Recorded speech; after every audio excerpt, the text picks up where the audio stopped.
একটা মানুষের জন্য তোমরা কি না করেছো বিগত 5 বছর। একটা মানুষের জিকির যা করছো, এতটা জিকির যদি আল্লাহর করতে, তোমাদের জন্য আল্লাহর জান্নাত ওয়াজিব হয়ে যেত। যেখানে যা পাইছে সব বঙ্গবন্ধু।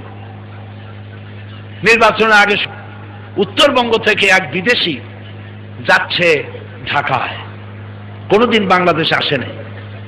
যমুনা সেতুর কাছে গিয়ে বলছে, তোমাদের দেশে এত বড় ব্রিজ, গরিব দেশ এটা। কয় আছে তো, বিরাট ব্রিজ আমাদের। এটার নাম কি? এটার নাম বঙ্গবন্ধু ব্রিজ। আচ্ছা, ঢাকা শহরে প্রবেশ করে গুলিস্তানের মোড়ে বিরাট বিরাট বিল্ডিং দেখে অবাক হয়ে গেছে। এই জায়গার নাম কি? এই জায়গার নাম বঙ্গবন্ধু এভিনিউ। পিছনে ফ্লাড লাইট জ্বলতেছে রাতের আধারে, এত লাইট জ্বলে। এই জায়গার নাম কি? এটার নাম বঙ্গবন্ধু স্টেডিয়াম। আচ্ছা, রাতের বেলায় ওখানে হয় কি? এখানে বঙ্গবন্ধু গোল্ড কাপ টুর্নামেন্ট হচ্ছে।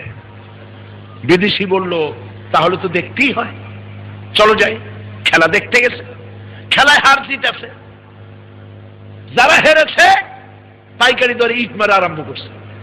বিদেশির কপাল খারাপ, এক ইট এসে পড়ছে মাথায়, জাগায় বেহুশ। 2 ঘন্টা পর হুশ আসার পর জিজ্ঞেস করলো, ভাই আমি কোথায়? কয় বঙ্গবন্ধু হাসপাতালে। এবার লোকটি বলছে যে, ভাই তোমাদের পায়ে ধরি, আল্লাহর রাস্তায়, এরপরে আমারে আর বঙ্গবন্ধু গোরস্থানে নিয়ে যেও না। আমার প্রিয় মুসলমানেরা, আয়নায় মুখ দেখুন, আয়নায় চেহারা দেখুন।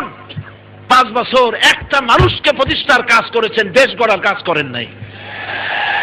মুসলমানদেরকে নির্যাতন করেছেন, আলেমদেরকে নির্যাতন করেছেন, মাদ্রাসার ছাত্রদেরকে নির্যাতন করেছেন। আপনারা তওবা পড়ুন, আলেমদেরকে ভালোবাসতে শিখুন, মহব্বত করুন মানুষকে।